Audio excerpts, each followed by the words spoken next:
dumb niggas having a place to rest their fucking head is success. And I'm like, dude, that's anything but fucking success. At the end of the day, Black America has a dumb nigga who needs self-esteem problem. At the end of the day, the self-esteem comes from the work, it comes from accomplishments. They are simply trying to do all this shit just for the female gaze. That's it. They don't have any other point in position. They're not trying to fix shit. They ain't trying to do anything. And I guarantee you this, you get these dudes access to women, they're going to impregnate that fucking woman and leave her ass with another baby. I can fucking guarantee you. These dudes are going to do the same shit. Right. And the whole, cause it was something you said. It was about the abortion. It was something you said to BGS right before he kick you out. Kick you out. No. BGS did not kick me off the panel. I left because they was talking over me like some hoes. Like I wasn't even there. Oh, okay. When I was just asking basic questions. So he did not kick me off. I left. So okay, but when you left, though, what was the? Because you said something that I want that bitch nigga to answer. It was something you said. It was very poignant. I want BJ. Yeah, like if you're gonna date the same women regardless of outcome, what are we complaining about? What are we complaining about? I said it 3 times. They just start talking over me or whatever. But that's all they can do. Like, they can't deal with reality. You have a bunch of men who cannot deal with reality. The reality of the fact is, women require shit nowadays. They are hell-bent on the point that they want the same deal that some other nigga got. And man, the 90s are over, man. The days of free pussy have ended. I'm sorry. You're not going to be a part of that crew. Yeah. What you're going to have to do at this point is you're going to have to produce. But see, they put all their eggs in the basket of game and, buck dancing and all this stupid shit, and it ain't getting them no results. So they need people to alleviate them of responsibility, and that's kind of what the Manosphere in general, BGS in specific, as a guy who's 10 years being 65 years old is actually doing. BGS does not need a society where black men are successful. He doesn't benefit from it. Now, he does benefit from the, and heavily leveraged by the dumbass professionals who hang around such bullshit. Like when I made that successful remorse stream, how like the 1 or 2 people who still hang around this shit because they think they're being connected to black culture is the fucking problem. There should be no motherfucker who have that shit together listening to this stupid shit. And the dumb niggas that are over there, leave them over there. Like the dumb niggas who listen to Obsidian, leave them over there. Dumb niggas who listen to Anger Man and Counter Commentary and Dr. Thunder and all this crazy shit, leave them over there. But they provide a very specific service of highlighting to you what type of mentality of black men are not to fuck with. And that's something that we did not have in the 80s, in the 90s, in the 2000s. I mean, you had rap music that kind of catered towards that dumb nigga crowd, but not the way that content creators are doing right now. I think right now you can easily shoot to the fucking top, especially with all this time equity that these dudes ain't got chasing women. They replaced their chasing women time with sitting here and listening to dumb niggas lament about women that they're not even fucking dead. That neither one of them are dating. How can you be a sexless guy, 65 years old, a MGTOW monk by his own admission? How do you have a channel that's about relationships? Facts. How the fuck is that even possible? He said he was a monk, right? MGTOW monk. I thought there was levels to MGTOW, right? So wait a minute. I thought MGTOW monk said no women, no cohabitation, no shit. Well, I thought that's not monk. Why are you still talking about relationships? Why are you still trying to do experiments and just experiment with women and shit? Let's talk about taking them back to the table. Wait a minute, what you supposed to be MGTOW monk? MGTOW monk don't give a flying fuck about that shit. About the table. How can you be a MGTOW monk with a fucking BGS for women shit? I thought you were done with this. Like I said, I got simple questions that I can make his fucking check nigga engine light come on. Right? Simple question.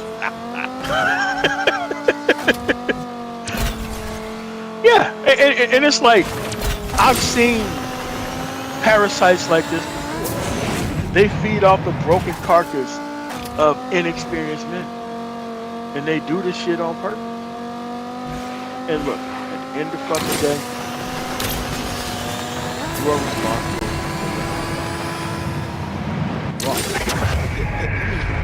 Let me speak on the MGTOW monks. You know the people from the MGTOW monks I respect. I respect people like Stardust, Bob Barbarossa, the Thinking Ape. Yeah, the Thinking Ape. He's a MGTOW monk. You know what I'm saying? Yeah. The Thinking Ape is the best one. I can spend hours listening to him. He don't even talk about women. He talking about some other at all. He talking about some abstract shit about society and how society is built. He's not like a loser like Jack Dick ass Miles. He's not over there just saying women, do the SBE bullshit. He's over there just talking about shit about life and concepts and shit. Some shit that has nothing to do with what's between a woman's legs or the desire from it. That's only if you want me to talk about MGTOW and who I like from it, it's Stardust. Everybody else ain't shit. As far as I'm concerned, Martin Goldberg, yeah, I might, I'll watch him too. But everybody else, they don't some whole ass shit. They really are blue pill ass niggas. They're really pill guys. Ready yeah. Asking about relationships and marriage. It's just that deep. And here's the thing: it takes no background. It doesn't take a background to be a parasite. Okay? It doesn't take a background to organize car crash. It doesn't take a background to do that. It takes a lack of substance and a desire to not be true out. That's what it is, and that's what BTS hates the most. Because you can only be a bitch ass. And I got questions. You can't sit there, BTS can't sit there and fucking answer, which is fine. But at the end of the day, I'm glad that them young niggas know. Because they can easily have access to a fucking woman and end up going into their lives. I know that they don't have good intentions. Once they get access, I know they ain't got it. But I do have a question I really like to ask, but I don't know, because if I ask that question, they'll kick me off the panel if I ask this question. Correct. Yeah. What they've done, what they simply done is they've ruined the ability to have simple and basic back and forth questions that lead to some type of answer. And what they do is they evade the basic and simple responsibility of interpersonal dialogue, because they have a narrative to present. They have a narrative to present, and they have a narrative to actually it was like, for example, it was very un-Edward to call out Mike B for any fucking reason. Mm-hmm. Mike B ain't out there jumping on people's panels saying a whole bunch of dumb shit. The point is, when you haven't been streaming for a while, people kind of think that they can just get their shit off and then don't want to face the backlash of interpersonal dialogue and what actually came here. Because most of this shit, all of it, is a layered form of the inability to solve problems. That's what this shit really is, the inability to solve problems. Like, you became a MGTOW monk and you sought to be around people with no experience. There's something that's very fucking deliberate about it. There's something very insidious and fucking deliberate about somebody who purposefully will stay the fuck away from relationships, but somehow want to minister to men who don't have any experience with relationships. You see, I get down to it. I get straight to the fucking point. The why the fuck are you here point. And where we currently are in society, like, a lot of this shit has been kept up. by the actual the sabotage of the pro-black movement by people who truly didn't want to make any progress. People who truly just wanted to live off of these black male, black women, black people-based problems. These people had no intention of solving this issue. No intention. It's kind of like the whole. You remember that the cartoon sheepdog? Oh yeah. That's how I view the blind sheepdog who could barely fucking see. Yeah, the blind sheepdog and the wolf, you know, and they over the punt the clock at the same damn place.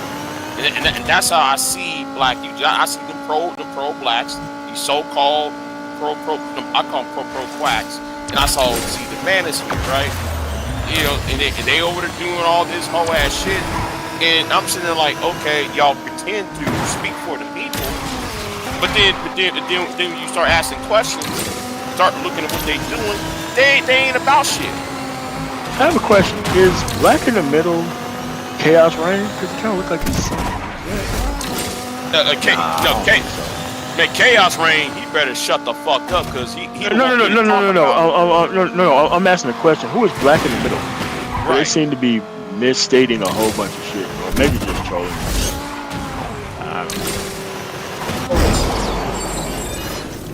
Again, I can tell you he's not listening to our conversation. He's not listening to our conversation. Right. See, and that's how. You know, with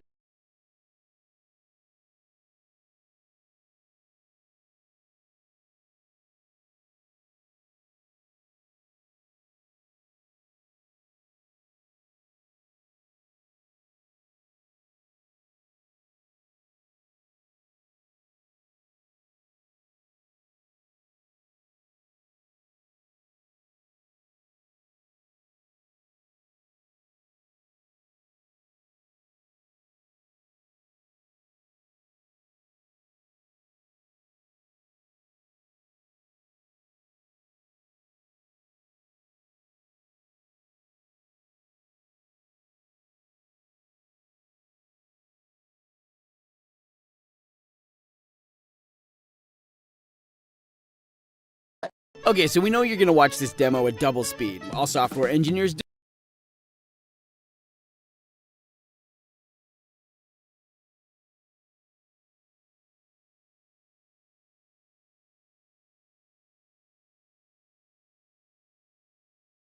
Black American are not being represented in beauty spaces and fashion. And the Black diasporan people are the ones that are being celebrated, being represented. Babes. The American part of your Black Americanness, the American part is showing. That is colorist, xenophobia, and very much rooted in white supremacy. Because I live in America, I'm Sudanese American. I've lived my life as a Black diasporan woman who's dark skinned. It doesn't matter what space you go to. Black American women are always going to be the ones that are the first that have the numbers, and two, that have the motion behind those numbers. You're literally a light-skinned Black woman that is American who's sitting there using white supremacy talking point to be colorist and xenophobic of African diaspora women, especially dark-skinned Black women. You're light-skinned.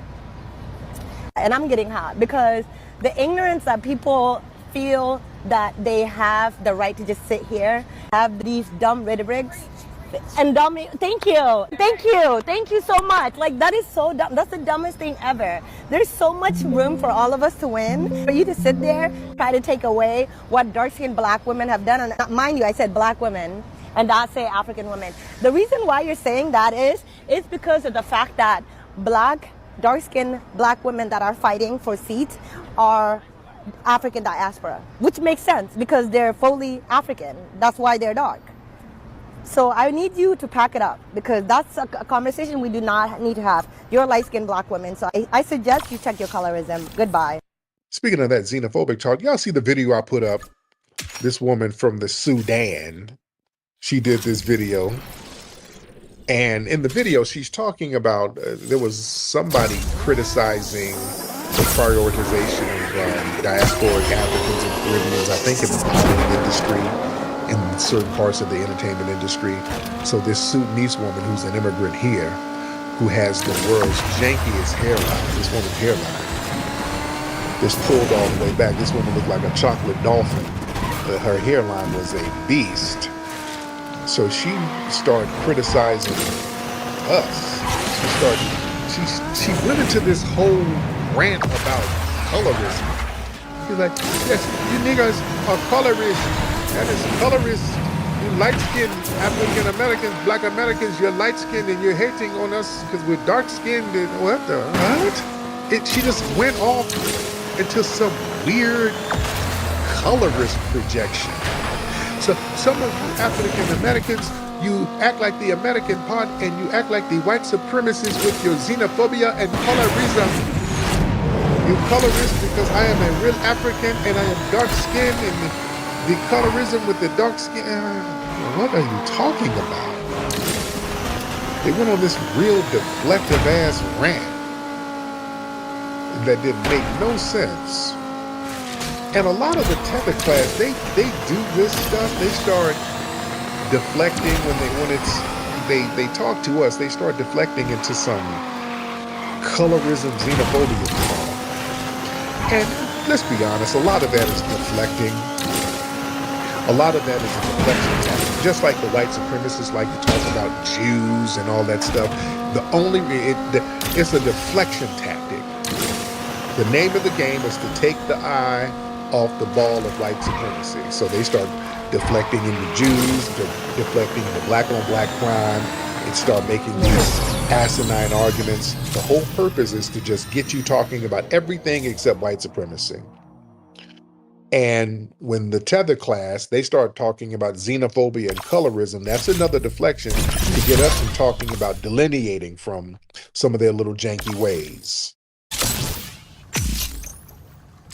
People are always taking pics of me, but they're sleeping on who the real muse is. Okay, Coco. It's a sunny day. The gang's all here.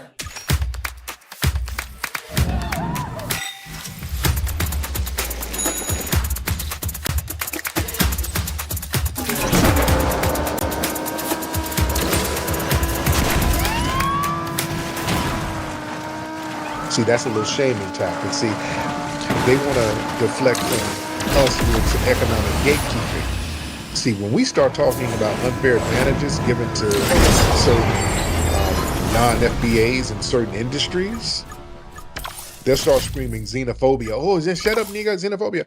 There was a video of a dude in New York talking about all of the immigrant programs that a lot of Afro-Caribbeans and African immigrants get.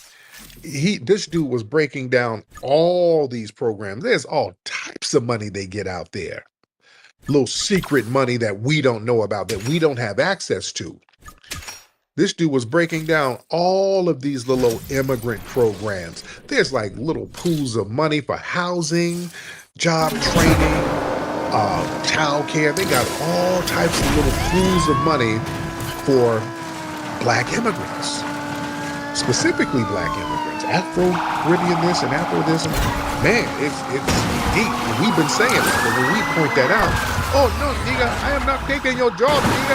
You just have to wet, nigga. We start getting that.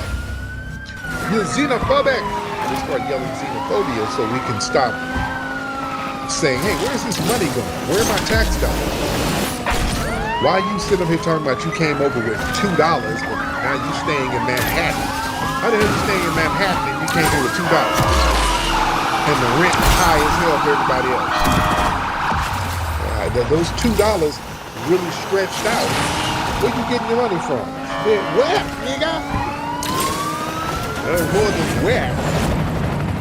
Hey, I got little pools of money here, little scams going on there. Y'all see these scams? Well, some of these scams that these tellers have been doing, there's some Nigerian chick, but she had some kind of multi-million-dollar scam that they just busted her on. She was online trying to act like some kind of business mogul, and they found out she was out here scamming billions. Yeah? But yeah, they do this deflecting, so we can't do the economic gatekeeping. They don't want to have to confront the fact that many of them, they play into a system that sidelines us. And also what they do, they try to weaponize victimhood in order to gain sympathy. To a lot of these African and Caribbean immigrants, they'll start talking in language that gives them victimhood. Xenophobia, colorism, discrimination. That's so they can curry favor with the white liberal spaces. So they can seem like they're a victim of foundational Black Americans. Those niggas are a hate group. That's why they run around talking that hate group shit. It is a cult and a hate group.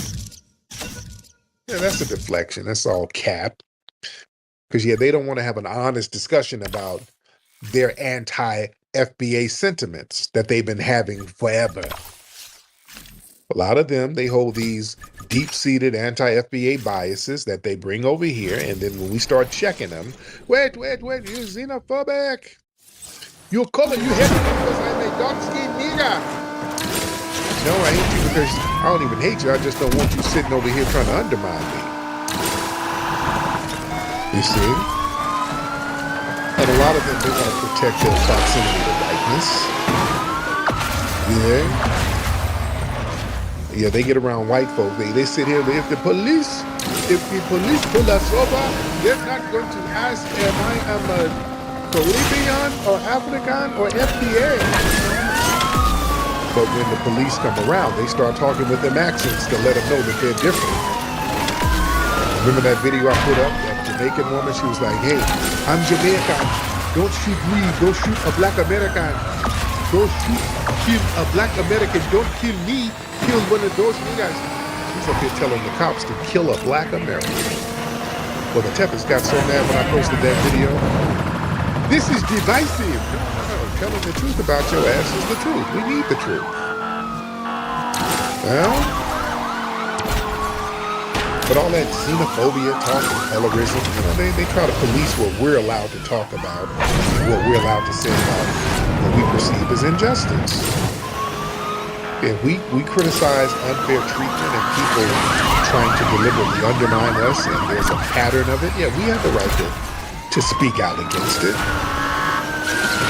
You're not going to guilt trip us into accepting unfair bullshit. When we see these people getting on these reparations task force of entities and they're not of our lineage and they're crashing it out, we have a right to say, hey man, we don't want these people on our reparations committees. We don't want that. And this person ain't even of our lineage, so they're not going to really look out for our best interests. They're just wasting time and lollygagging and messing our reparations up, messing up our justice plan. So we're gatekeeping all across the board. That ain't xenophobia. There's so much money that these folks are hoarding that we don't know about, that we don't even have access to, but anything we get, they're supposed to have their hand right in the pot. And if we say no, you colorist, you hate me because I am blue, black, nigga. No, y'all ain't about to do all that deflecting nonsense.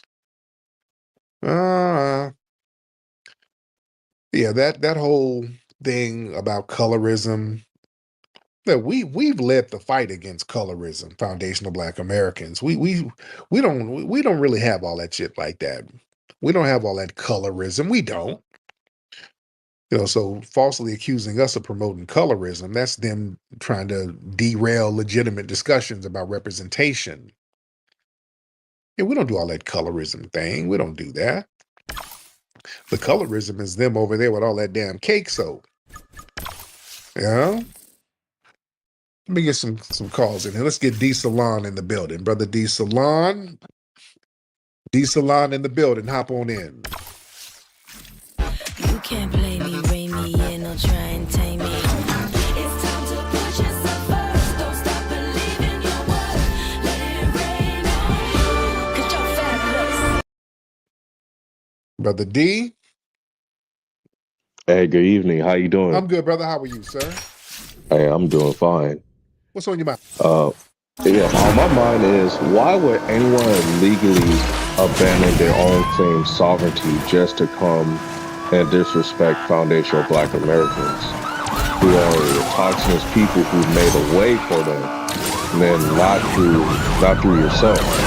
We are the blueprint and the barricade. We will fight at every turn of the commodification, dehumanization, and the ethnocide of our lineage at every turn. Our identity is not for sale. Our struggle is not your costume. Respect the soil and the soul that birthed your platform. So I'm gonna land my plane. Man, I appreciate that, brother. Thank you so much. I appreciate that. Shout out to everybody in here. Y'all raise your hand if y'all want to get on. We do have a whole lot of people in the building. Ladies and gentlemen, let's get Red. What's your name, man? Red Container. Let's get Red Container in the building. Red Container. Hey, how you doing, Terry? Listen, I'm a truck driver, and I just want to tell you that a lot of FBAs are being exploited here in the trucking industry. You know, they're being classified as contractors. They're convinced by the immigrant laws to buy trucks, and they buy these trucks, and they're being misclassified as independent contractors for the sole point of absorbing the cost of doing business on behalf of their employees. You know, this is a major problem, you know, because a lot of Black folks, you know, they get into business for themselves, but they're being exploited by these corporations and these entrepreneurs. Yeah. I'm definitely familiar with that. Thank you. A Kata seller, hop on. Yeah, why would you post that Nigerian though? Which one?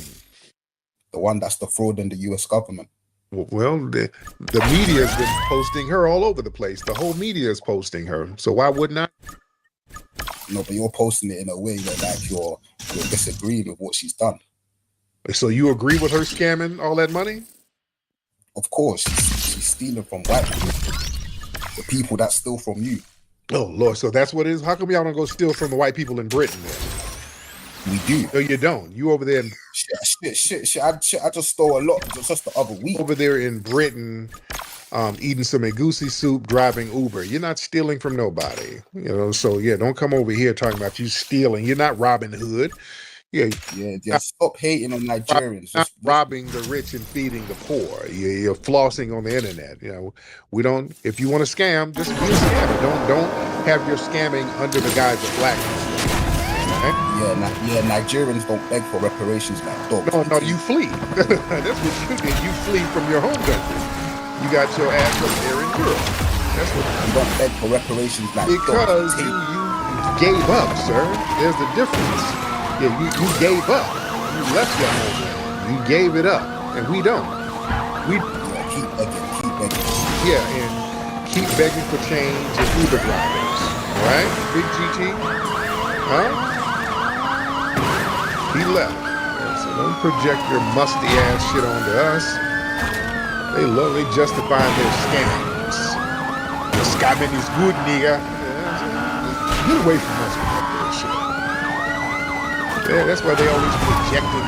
If you niggas got a business, it must be a scam. They think everything is a scam because that's what they do. Scamming and hitting licks all the damn time. They think scamming is a good thing. They think that you're supposed to scam. Well, that's why everything, that's why we delineate, because when we do legitimate business, we do score business. It's foundation of Black America. When we do legitimate business, it's those cats just like that, always coming around trying to undermine it. Always trying to project their scams onto you. Brighter Days, what's up, Brighter Days? Greetings! Thank you for letting me on the show. But this is the thing right here. When everybody get out of the playing patient, then maybe we can really do something.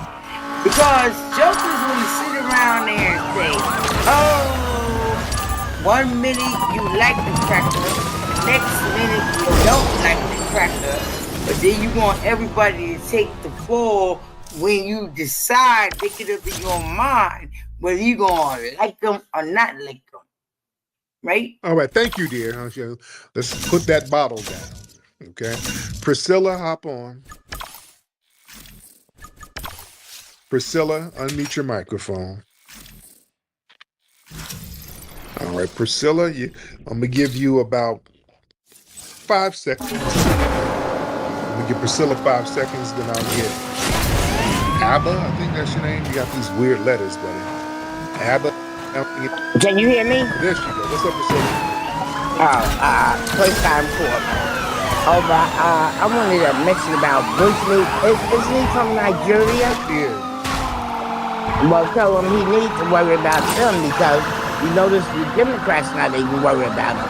They shipping them out quietly, 300 at a time.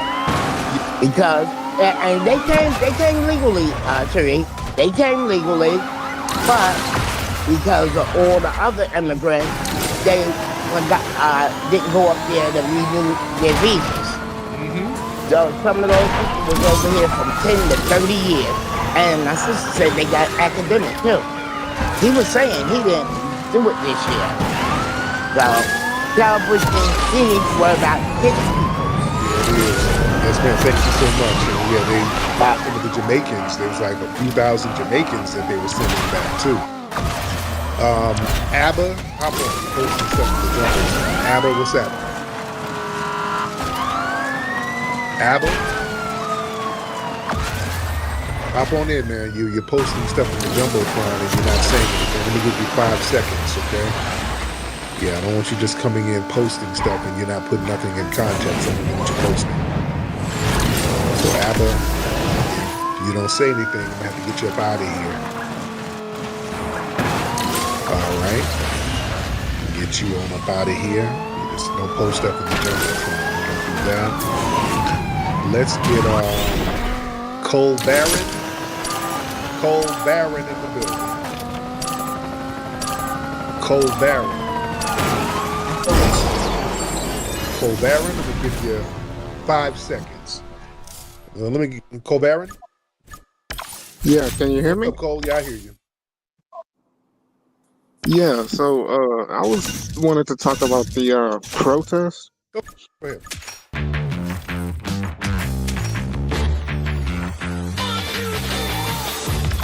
Pro-level performance at work and at home. Shop hard-working steel blowers today. Real Steel. Find yours. Yeah, so it's like they fighting for the right to enter the country illegally. It's like, what the hell? No. And they think we about to back them. And it's like, no, dude. That shit. Yeah. Yeah, that's what I said. That's what I said earlier. That's what I said. But thank you so much. Scott, let's get Scott in the building. Scott LaRock. Hey, good evening. Thanks for having me. Thank you, Scott. How are you? Hi, pretty good. Hey, question.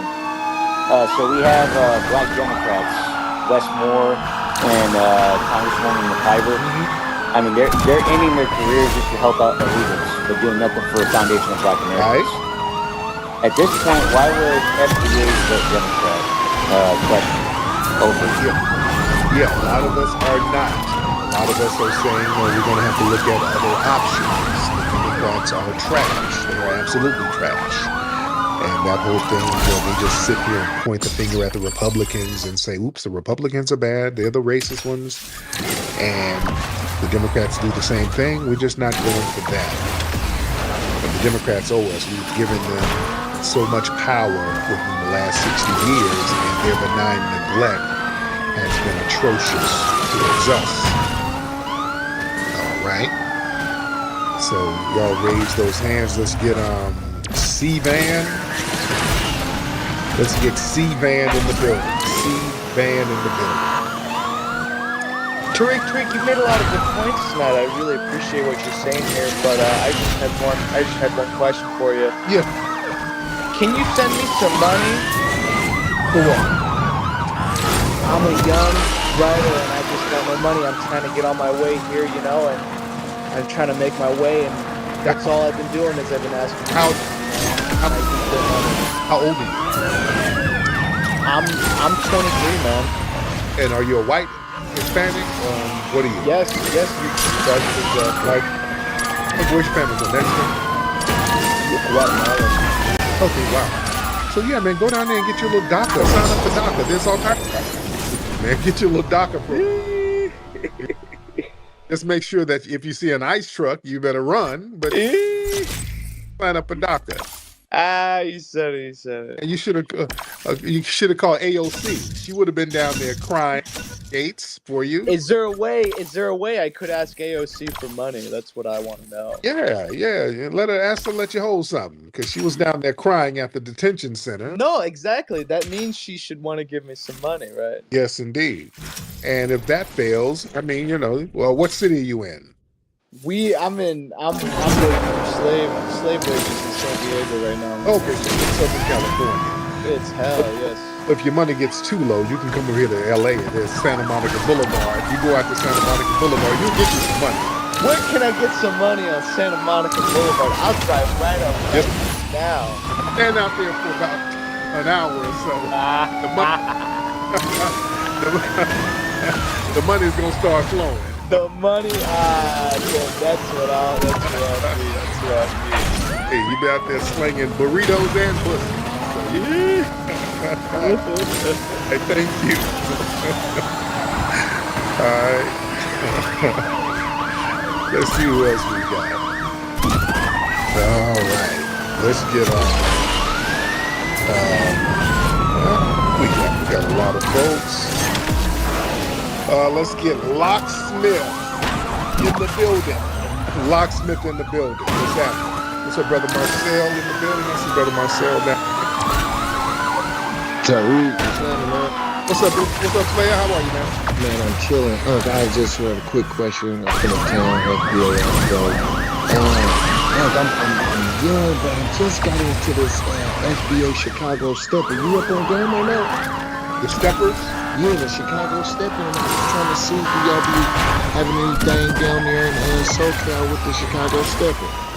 No, but I like to see that. I like those dances. I like those. There's a stepping group out of South Carolina. Steppers. I love them. The one from Chicago, they get to me. Man, they were so damn tight with it. And it's FBA, man. They can't no Africans get on that, man, unless they respect the game. But anyways, one love to all my family, and I'm up out of here, man. Yeah, man. I've been wanting to go to like one of them Chicago step joints. I've been always wanting to do. That's on my bucket list. My cultural bucket list. I want to go to a Chicago step show where they're stepping. I want to go to a second line in New Orleans. I always miss the second line because I'm never there on Sundays when I go to New Orleans. So those are on my bucket list. Also, another thing, I'm gonna go to the Bronx Zoo. I'll be in New York next week, so I want to go to the Bronx Zoo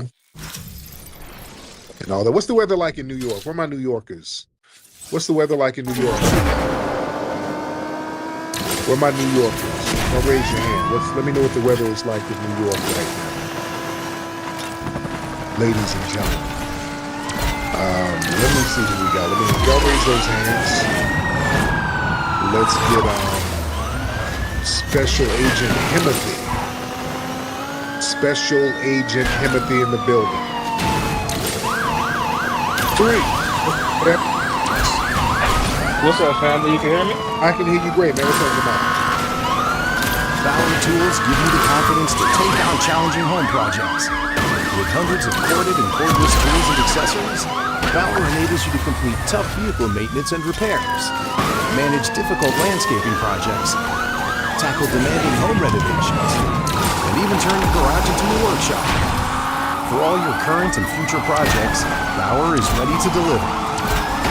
Valor, heavy duty guaranteed.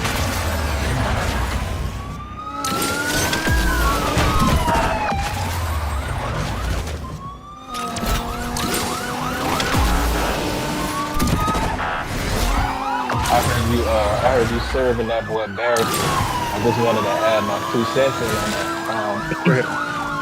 You know, I live here in Florida, bro, and a lot of those type of cats, whether they're the Africans or the Haitians, and shout out to the Haitians because there's some solid Haitians, but you know, few and far in between. But I realize a lot of dudes like Barrister, they have problems with the ladies, right? So what they do is they start on the red pill way and they start their rhetoric and you know it moves to black people after that. So I just wanted to come up here and shout you out, bro. But yeah, I don't think that be like women, to be honest. And I'm not saying that to be mean. Yeah, I think because Bushmeat, I noticed when I've had him up here with women, but he gets real sassy.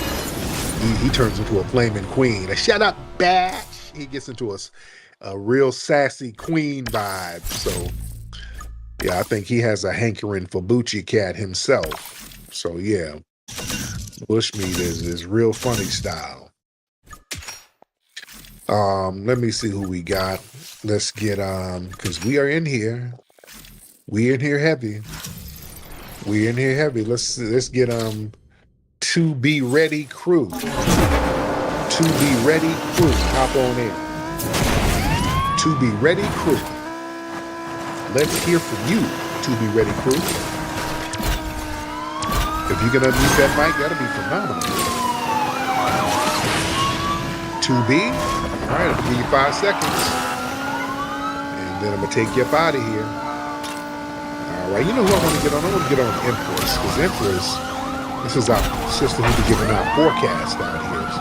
Empress said, y'all remember Empress, Sister Empress from Detroit. She said some of these politicians what's going on in the political scape. What's up, beloved? Empress. Hello, baby. Hey, good morning. Happy Saturday. Much Detroit love taking away. Man, what you end up doing? Frying some chicken? What's that sound in the back? I was in the bathroom. Hot shower, oiling up, making sure the skin is glowing and looking good and smelling good. Use the best deodorant of it all. Made by Tariq. I love you. Brother, I want to put something on your mind. I want to answer some questions you put out because this is on point. The reason why those that are, as they call themselves, unfortunate and disadvantaged migrants don't have a say because they were never bought, sold like foundational Black American men and women. You notice when the police arrest them, even when they have committed a crime, you don't see them put knees on their neck. They only do that to foundational Black Americans. And unlike no other time, we have had enough of carrying ungrateful idiots on our backs. We don't owe Barrister and his clan nothing. If anything, they owe us, because without us, some of the rights that they are able to enjoy over in different parts of Africa, they wouldn't have got it had it not been for foundational Black Americans. Time out for us speaking up for ungrateful individuals that say you work hard when they couldn't come here without dogs being bitten on them and sicked on them daily. They couldn't handle that. They couldn't handle being sabotaged when you build your own cities. And that's why they have so much deep-rooted hatred. Then they go in to say you're xenophobic or it's something about their complexion and it's nothing to the sort. You're tired. We are tired as foundational Black Americans and always coming to the rescue from ungrateful, illegal people that shouldn't be here. If you have a problem with Black men, Black women that are foundational, why do you come? So I'm glad to see them being shipped off. When he said, you're gonna be shipped off next, that would be a blatant lie, because many of us, like in my family, we can go back to the 1500s. Ask him, where is his leaders that would not only be a Claude Anderson, Where would be his leaders that his culture can lean upon? They don't. And whenever you ask them, where is their leaders like ours, then they want to change the subject all of a sudden. When it doesn't benefit them, that's when they become argumentative and hostile. Because no matter how you kiss the white supremacist behind, they're going to always remind you that you're, whether you're African, Caribbean, or not. They're going to remind you of that, and they'll use them to speak out against our reparations when they have nothing to say on anything that benefits foundational Black Americans. It's a lot of hostility coming out of Haiti, an enormous amount coming out of the different Caribbean islands. And so, brother, you be right on point. We're getting ready to go in our birth season coming in July. I support you 100%. I absolutely agree. It's all about foundational Black Americans. We don't owe these people nothing. Look at how, when we try to be kind to them, look at the different migrants that's unaliving Black women. And if you notice, they're not putting that heavy in the news because they don't care. Ready to lose the hat and regrow the hair? With Chews by Hims, you can regain your hair and your confidence. Our chews are powered by clinically proven ingredients like minoxidil and finasteride, so you can grow thicker, fuller hair in 3 to 6 months. Your treatment is 100% personalized to your hair goals and comes at an affordable price that works for your budget, so you can step out with full confidence. Hats off to hair growth with treatment that works for you. Start today at hims.com.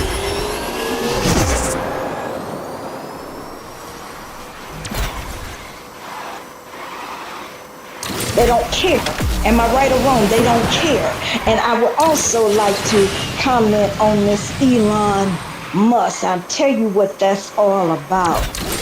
When you take in a serpent and you do back deals, it comes out in the open. You know, it's a birthday coming for 47 on the 14th. And he's being betrayed all the way around. Now they're bringing up his speeches where he stated how he hated Black Americans. I say let them go at it day in and day out. We stay out of it and let the smoke clear. It's time for him to see who has betrayed him. Until we get rights and reparations, I'm not speaking for none of these, and I'll never speak for a Democrat, because too many here in Michigan promise what they're going to do and then won't even clean up their own areas. And you'll see me in my comments confronting different that are state reps and senators here, and I call them out liars, and then when I'm in, they because they stick me head on. I don't really give a damn what they think or feel. It's all about me. They can kiss all of the sun of my yellow behind.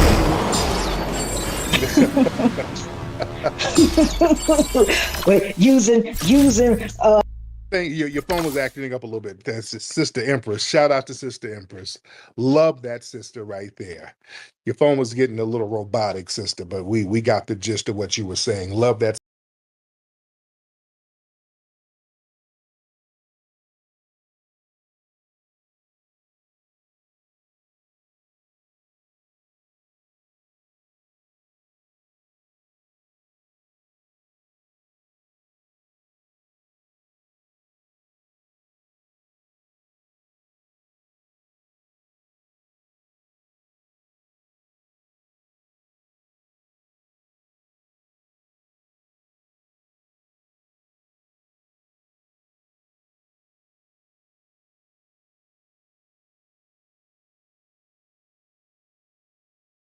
Stop the cap.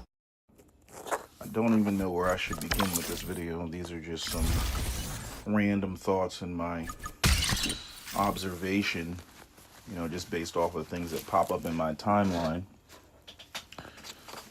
Today's conversation is going to be about white men existing in their own echo chamber, I saw 2 videos. One is from The Crucible. You know, he's the guy that goes up on the, what is it, the Whatever at podcast, or the Whatever podcast. And, you know, he was reviewing a clip of Megyn Kelly and Anna Kasparian, of all people, right? And they were talking about, it sounds like they were talking about like the incels or the problem with white male conservatives. And the funny thing is both of them, you know, Megyn Kelly being conservative and Anna Kasparian, you know, I guess she's leaning more towards right of center. They both have feminist ideas in terms of, you know, women working and women having careers and things like that. And it seems to be a huge point of contention in the white gender war. Black people already been there, done that. You know, and then there's the other video. Legion of Men made a video response to it. Didn't watch his video. And then there was another white guy who made a response to it. And it was Tommy Loren, I guess, on Fox News, and apparently the whole white manosphere is going off because they're blaming men. I saw another video of a white woman. She was addressing Scott Galloway about the male loneliness epidemic. And you know, it's kind of goofy how, like, the type of terms that these people put, like, what is the root of the problem? Now, Scott Galloway comes the closest when he points out the real problem in society is the lack of economic viability of men. Feminism, to me, is sort of a secondary problem when you look at it. It's not a primary issue, it's a secondary problem. And what I see from white men is what white men are trying to do is they're trying to, you know, blame white women for, you know, wanting to have careers and, you know, all this. You know, there's truth to that. I think what gets overlooked is that both white men and white women are fighting for a declining portion of the job that people would consider gainful employment. American service based education, you know, some of them and typically when women are educated, you know, they want men that are at the very least on their level or better. One of the things that is ignored about that is what men actually want. Women don't consider that. They think that women getting everything that they want is part of feminism.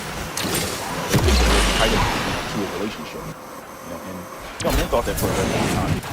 But I think there's more basis in reality of the idea that men that have resources, men that have money, basically have a bit of a winner when it comes to women.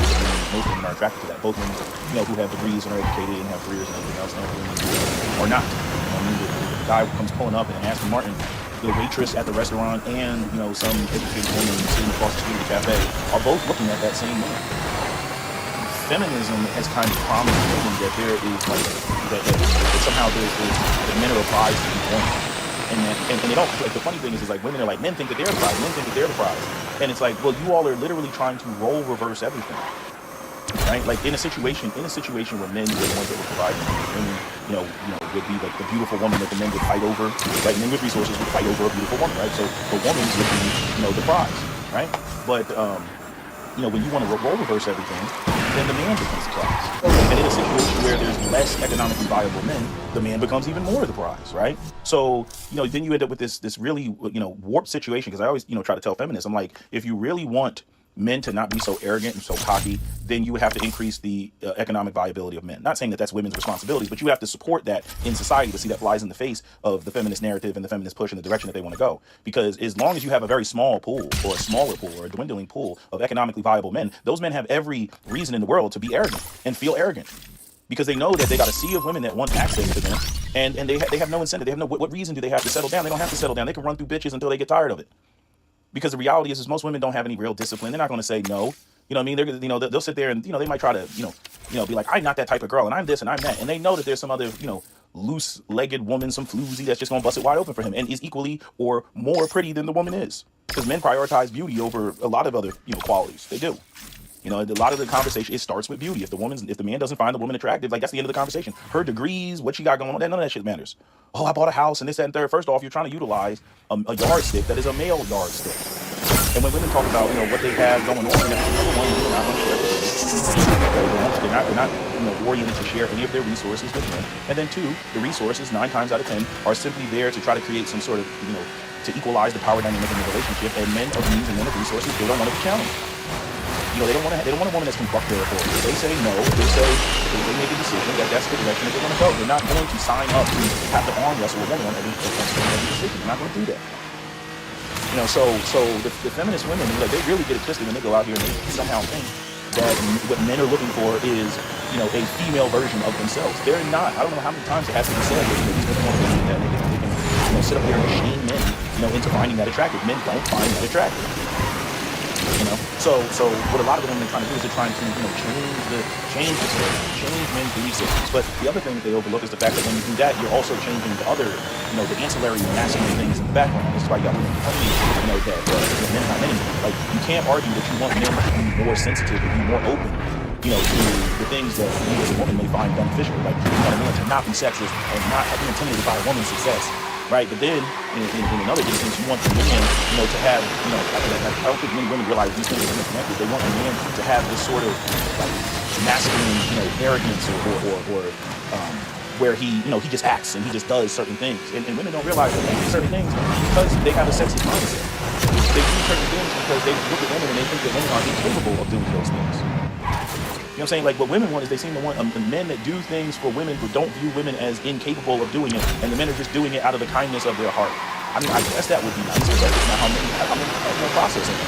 Plus, there is this reality of women, like, want to exist in an idealism of a woman. They want to exist in this idealism of a woman, but men are correct that there's just certain things that women just don't do, and it's a waste of time to sit there and argue and fight and go back and forth with a woman about certain things. It's like you're a woman. I'm a man. I've been observing women my entire life. Right? I know that you all are not consistent. You all are, the things that you say don't align with the things that you do. They don't align with your actions. Women will sit there and tell you that they want a sensitive man, this, that, and the third. They want him to express his feelings. As soon as the motherfucker does, you know, the vagina dries right up. You know, and they have no issue. Like, they don't even realize how inconsistent they are. How often do you think men are going to sit there and deal with that and watch, you know, the chaos that ensues after that? You know, whether they're going through it or other men are going through it, before they draw the line in the sand and they say, no, this ain't it. You know, these women, they're telling you one thing, and then when you actually look at the actions, it's completely the opposite. You know what I mean? They're telling you to go out here and basically be a well-behaved square, but, you know, when you turn around and you look at who the women are sleeping with or who they get in the car with on Saturday night, it ain't your ass. You know what I mean? Even good men, even you know, square lames, you know, straight up and down men, you know, they want sex. They want companionship. They want lust. They want love. They want thirst. You know what I'm saying? Like, even your most Peter Parker ass white dude wants that. I mean, notice how, like, Superman got a girl, Spider-Man got a girl, you know, and then the fucked up part is, you know, who they are, who they pretend to be, right? Because, like, Peter Parker was Peter Parker before he became Spider-Man. But I'm saying, you know, I mean, the fact of the matter is, Mary Jane, you know, doesn't want Peter Parker. I mean, actually, no, she wants a Spider-Man. You know, she wasn't interested in Peter Parker. She was interested in Spider-Man. Then discovered that Peter Parker was Spider-Man. Same thing with Superman. You know, Bruce Wayne didn't want fuck him. You know, she wanted Superman. She fell in love with Superman. She was bursting over Superman. You know, so when you look at these superheroes, you know, they go through their trials and tribulations. They go through this growth process, and then they have to earn the position in order to get the woman that they want, the woman that they desire. They don't just automatically get it. This is the whole problem with, you know, Star Wars and Rey. You know, where, you know, she just, you know, is that women's intuition bullshit. The women don't actually have to earn anything. They show this in movies. They don't have to go through trials and tribulations and, you know, do or do not do this try. You know, they don't have to go through this whole rigorous training process. And I'm talking about the first Star Wars movie, because that's what a lot of people complain about. They adjusted it a little bit later on in the series, but I'm saying, you know, like women really struggle with, you know, that idea. Now, getting back to what I see going on with black men, this is what I find interesting as a black man, as an African American black man. And it's quite entertaining as an African American black man. At the FDA, you know, for the black people, 30 seconds. But anyway, you know, it's entertaining to watch white men go through this. Because this is literally what black men have always gone through. We are the canaries in the coal mine. I don't know how many times we've been through this. This is what happens when the policies, the economics leave your community. This is what happens. You know, in other words, you know, the behavior, you know, that we're seeing, all that sassiness, all that, you know, it's white men's fault that you're hearing from white women. You know, I mean, that's not unique to black women. Just looking at it, and even explaining that to, you know, to black people. I'm like, oh, look at how the white women, they done totally switched up now that, you know, white men are not as economically viable as they once were. Now you got white women running around talking about they strong and independent and career this and feminism and fist in the air and whatnot, and white men are out there, you know, trying to use religion to get these women, you know, to basically submit to them, even though these men have significantly less to offer than they've ever had in American history, right? Or since World War II, I'd argue, right? Because we are in the Gilded Age 2.0, because white men didn't have shit to offer during the Gilded Age either. You know what I mean? But the American dream, you know, that didn't come to fruition yet. The American dream as we know it is a post-World War II, United States manufactures everything and the rest of the world consumes it economy. Okay? And that is gone now. right? The corporate capital, they took the jobs overseas, they outsourced the job, they wanted to make shit for cheaper. They pursued capital. They did not, capital was more important than people. That's the white man system. You all have allowed the white elites to get you all caught up in xenophobia and those people. It's everybody but the white man at the top. If you really look at the long history of white society, if you really study the research, if you look at the numbers, you just go on ChatGPT and ask them how many peasant revolts existed in Europe. Okay, they've never wanted to pay you. The only reason the system was ended is because it wouldn't facilitate a global economy the way that the capitalists wanted.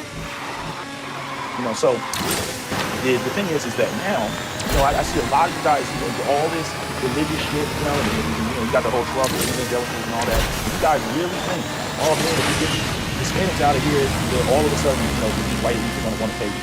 When they've already taken the job overseas. They've already taken the capital overseas. They don't, as Adrian takes from their outfit, and I said many times before, they can blow hot. They can go all around the world. Okay, they're globalists. I said this a long time ago. They might as well, a joke. They might as well take a bar that has all the facilities to manufacture and produce everything, and then they just park it off of the coast of a nation, right? And then they stay there for about 50 years until the people's quality of life is too high versus the cost they actually pay for the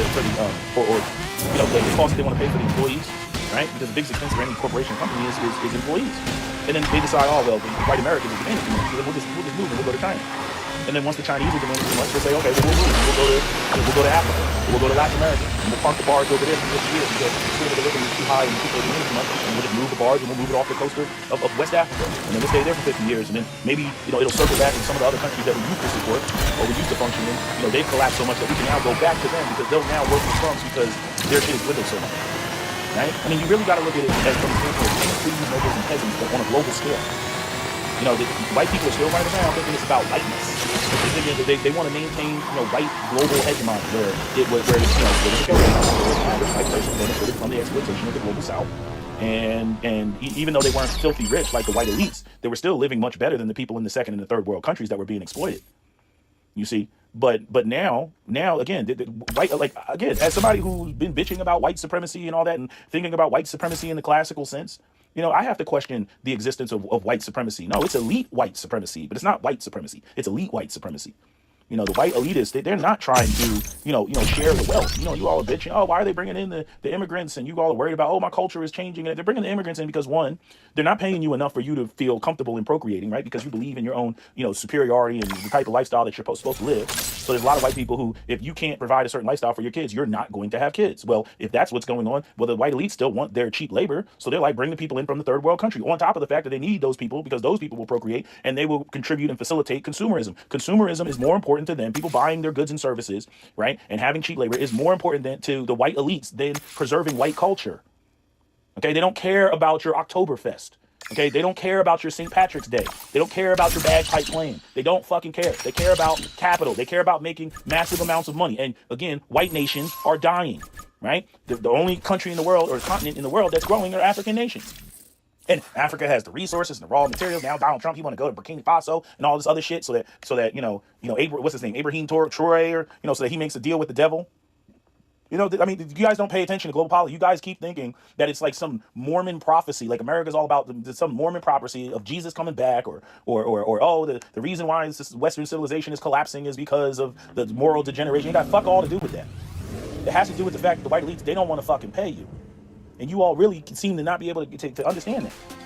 But anyway, I'm painting the full picture. But the main reason I wanted to make this video, and the point that I really wanted to drive home, is that everything that we have said, as black men, like the way that we get criticized, it's funny at watching white, like whoever the powers that be are, right? The media that is paid for by the billionaires, and then they get these white women to go up there that are disgruntled about the quality of white men that they're having to deal with because nobody can afford the middle class lifestyle anymore. And so it's funny watching these videos, whether it's Tommy Loren or Anna Kasparian, or Megyn Kelly, go up there and they come up with the wackiest ideas of why men are doing what they're doing. This is the same thing that happened with black men. Like I was watching, somebody sent me a clip of I don't even know what the heck he is. He's like an octoroon. He's a damn near white man, but he identifies culturally with black people. And I see him talking all the time. He's old. He's got to be probably in his 80s. and he was up there and he was talking about the changes of the music and everything. And then he was like, the music changed and then the culture changed. No, not in that order. No, the economics were removed from the community and then the music changed. He read that song from the Temptations, some song. And I was like, no, the most important song in the Temptations is, I think it's called I Lost My Baby or something like that. And in that song, there's a verse where he says, or, one of the singers says, This will be easier than the bosses are paying, the children are playing. Okay, and basically the whole song is, it's kind of a love song. Hold on, let me see if I can find the song. I Lost My Baby, Temptations. Since I Lost My Baby, that's the name of the song. Where are the lyrics? So the lyrics, I want to see where it says this. I lost my baby. Hold on, let me see. Where's the part where it says, hold on, let me get it. Yeah. Since I lost my baby, birds are singing and the children are playing. There's plenty of work and the bosses are paying. Not a sad word should my young heart be saying, but fun is a bore, and with money I'm poor, since I lost my baby. So he's saying, even though the bosses are paid, I'm making money. I lost my, he lost his girlfriend or whatever, so boo-hoo. I'm like, first of all, that's bullshit. I'm like, give me the damn money. I get it, right? See, when times are good, you can say bullshit like that. You can sit there and be like, yeah, everything's good, but I don't have my girl, so I'm sad. Right? Yeah, that's the type of shit that you can say, because at that, in that type of environment, right? Like money is kind of like no object, right? Because, hey, we're good, we're eating, we're this, that, and so you move on to other pressing issues, right? Because hey, jobs are plentiful, you got money in your pocket, right? The bosses are paying you. I mean, when's the last, seriously speaking, like, people talk about, all this nihilism and drill music and, all that shit, and murder and everything else like that, right? Which is not primarily funded by black people, it's funded by white people and Jews, right? But, it's like, that didn't just happen. You know what I'm saying? It happened because the economic opportunities for young black men were removed from the community. They don't have any hope. So, they engage in street culture, they engage in things that will give them a sense of belonging and positive identity, because they don't have access to mainstream society and economic opportunities in mainstream society. They don't have access to that. And that's what you're seeing with young white men, that, they're going in a different direction. Some of them are becoming incels. Some of them are becoming gym bros and thinking that muscles, will in the time that they're in their hyperbolic time chamber, getting their muscles up, that by the time that they come out, the economic opportunities are here. And so they got muscles and, the markets have shifted, and they'll be able to go out there and do whatever they're going to do. Then you got some of the other guys that are like, fuck a corporate job. We're going to go and do all this freelance work, or we're going to do Amazon, was it FDA, or we're going to do, what's the other one? They're gonna, try to come up with. I mean, I've seen so much stupid shit on Instagram, like have an internet, an AI internet girlfriend, create AI internet girlfriend, get other men who are lonely, to give you money for your AI girlfriend. I mean, I've seen all types of shit. See, this is what's so funny, right? When there's no economic opportunity, you can't just walk into like what the boomers had, be able to walk into U.S. manufacturing and get a job, buy a house, support a family, have it, work there for 30 years and have a pension and everything. So you can't do that. People start looking at alternatives. They start doing other shit.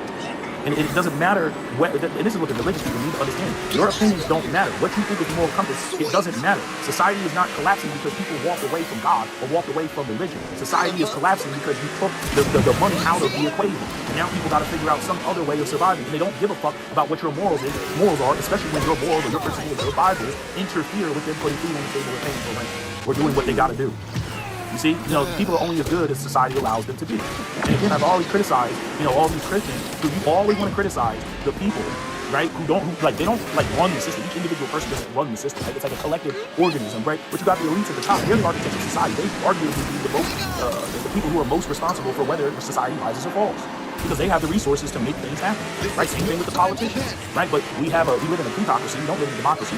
The wealthy elites buy the politicians. They serve the interest of the politicians. They don't serve the interest of the fucking people, right? But yet you run around where religion is weaponized by the elites to get you to be a well-behaved poor. And you have no criticism for the elites and the wealthy and the rich. You have no criticism of them. How come they're not operating?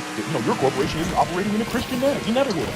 You only hear them criticize the worker about, how come, the hard work of the bootstraps, and how come, he isn't, basically sacrificing his existence for his corporation. And they try to, fear-monger you with the label of, oh my God, being lazy. You know what I'm saying? Like, you can say what you want, but black men that are in the streets, black men that are selling drugs, they had the right idea. They recognize it for what it is. Like, hey, if you're going to shut me out of the system, I might as well go out here and do something else. Fuck if it's illegal.